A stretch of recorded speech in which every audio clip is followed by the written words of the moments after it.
This is Eye on Africa live on France 24. I'm Nadia Massey. The headlines tonight.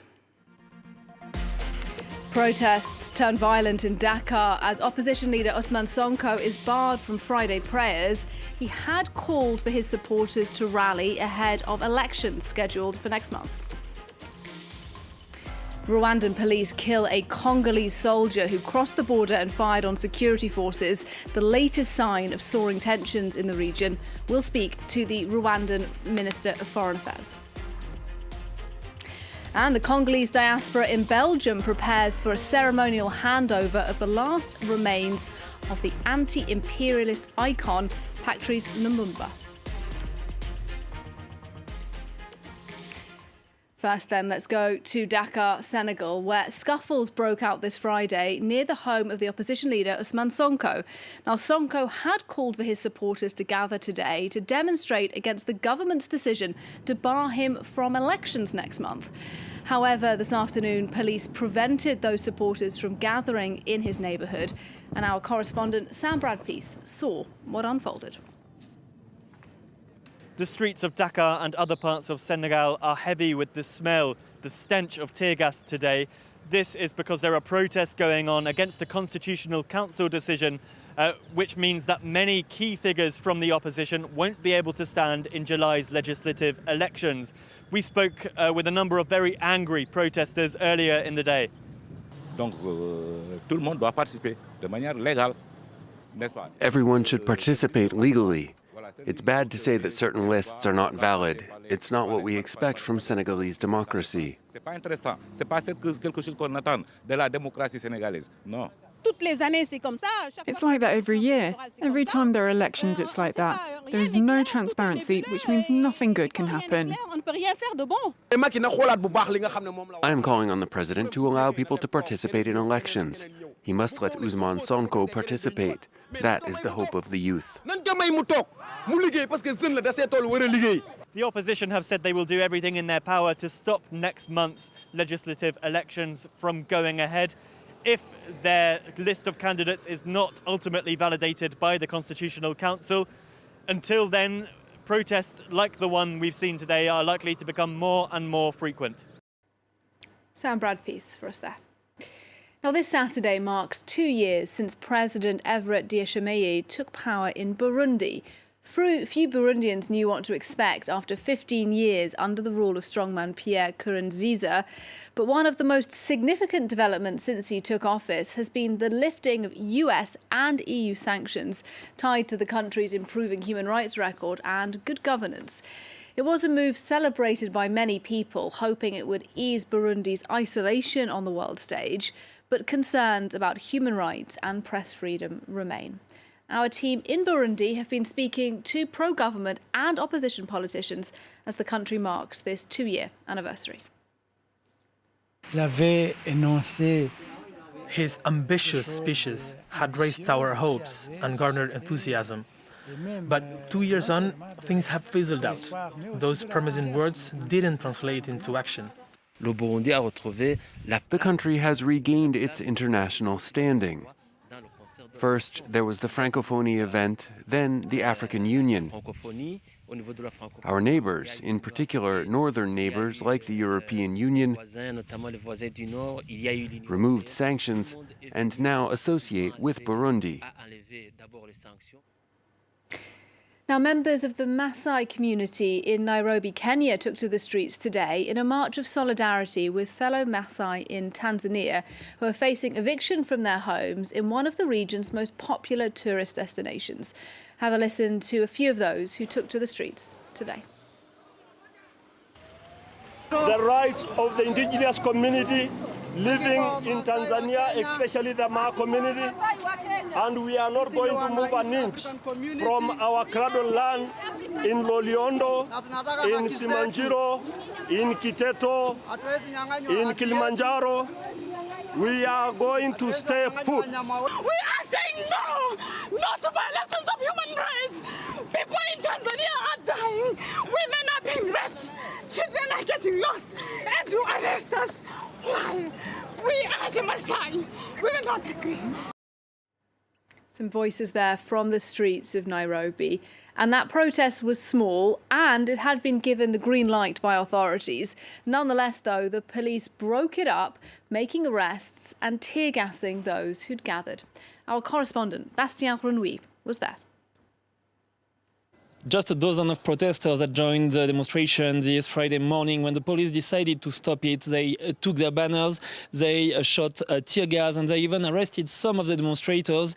And it's still unclear why, because according to the demonstration organizers, they had all the necessary documents in order to take to the streets in Nairobi's central business district. The organizers wanted to highlight the situation of the Maasai community in neighboring Tanzania, and especially in the Loliondo area, where hundreds of policemen were deployed at the beginning of the month to evict people from their lands in order to create a hunting reserve. So 70,000 Maasai community members could be displaced. Of course, they don't want to leave their villages, so they say no. The police fired live ammunition. At least 30 people were injured, and one policeman was killed during fighting with Maasai community members, according to the Tanzanian government. And according to international NGOs, more people could be affected during the next months. More than 80,000 more people from another Maasai community could be displaced as well. The United Nations experts on human rights say that the situation is deeply alarming. They are afraid that many people could be forcefully displaced and evicted, and it would break many international laws, according to them. Bastien Renouy reporting for us there. Now today, Rwandan authorities say its police forces shot and killed a Congolese soldier who crossed the border and fired at security forces. It's just the latest example of rising tensions between the two countries, triggered by the new M23 rebel offensive in DR Congo. The Congolese government has accused Rwanda of supporting the guerrillas, whose leadership hails from the same Tutsi ethnic group as President Paul Kagame. Kigali, though, has dismissed those allegations. Well, to get some reaction to what happened today, our diplomatic editor Mark Perelman spoke to Rwanda's foreign minister a bit earlier. Here's a little of what he told us. And we are not going at all because of this incident. What I can say is that this incident has happened in the context of hate speeches directed against Rwandans, and particularly Tutsis of the Democratic Republic of the Congo. And there is also a campaign of incitement to violence. So that is the context. And we are considering that incident is just an incident. I've talked to my colleague, my counterpart of the Democratic Republic of the Congo, and we are following. There will be investigations. There is the expanded joint verification mechanism, which is in place, and investigations are going to be conducted. And we know the details. If it is the start of, the starting of a war, we are not responsible for starting that escalation, but we are so far considering it as an incident. And you can watch that full interview from tomorrow morning here on France 24 from 6:45. Now on Monday, an official ceremony will take place in Brussels, Belgium, to hand back the last remains of a Congolese anti-imperialist icon who was murdered in 1961. All that is believed to remain of Patrice Lumumba is a tooth. But nonetheless, for members of the Congolese diaspora, the ceremony is an important symbolic milestone 62 years after independence. France 24's Dave Keating sent us this from Matonge, the Congolese district of Brussels. For more than 30 years, Jean-Paul Kassende has regularly organized commemorations in honor of Patrice Lumumba. This time, the commemoration has a special feeling because the activist knows that the only remains of the body of the first Congolese prime minister will finally be handed over to his family, a tooth. Le fait qu'on a retrouvé une partie. The fact that a piece of Lumumba has been found is very good news. Qui est là-dedans, c'est déjà une bonne nouvelle. Because he had disappeared.